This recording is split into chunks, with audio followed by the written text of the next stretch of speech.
मसा ए comma B गुना लसा ए comma B बराबर होता है ए गुने बी। दो संख्याओं का लसा और मसा का गुणनफल दोनों संख्याओं के गुणनफल के बराबर होता है।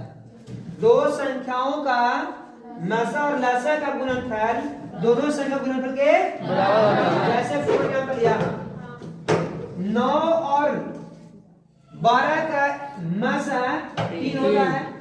कितना होता है 3 और लसा कितना हो जाएगा 7। अब इन दोनों संख्या गुना कीजिए और ये दोनों संख्या गुना कीजिए तो 12 9 8 टोटल से 108 आ गया। अब 36 गुने 3 करते हैं तो 36 18 और 3 के 9 1 दोनों बराबर है कि नहीं है ना। तो दोनों संख्याओं का गुणनफल उनके लसा और मसा के गुणनफल के बराबर होता है। बोले कोई डाउट।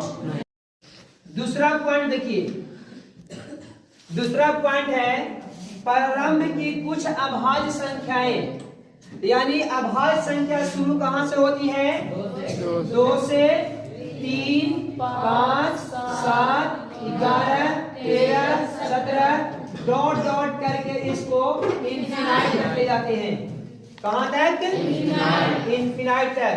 तो अगर आपसे पूछा जाए कि अभाज्य संख्या शुरू कहां से होता है 2 से कहां तक इनफिनाइट तक। इनफिनाइट यानी अनंत तक ना। तो ये भी क्लियर है ना। दूसरा पॉइंट क्लियर हो गया।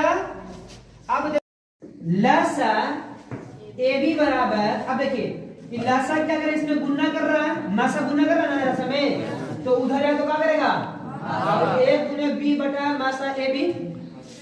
उसी प्रकार मसा, अब मसा में लसा गुना कर रहा है तो लसा जाएगा तो इन्हें भाग करेगा तो ए गुने बी बटा लसा।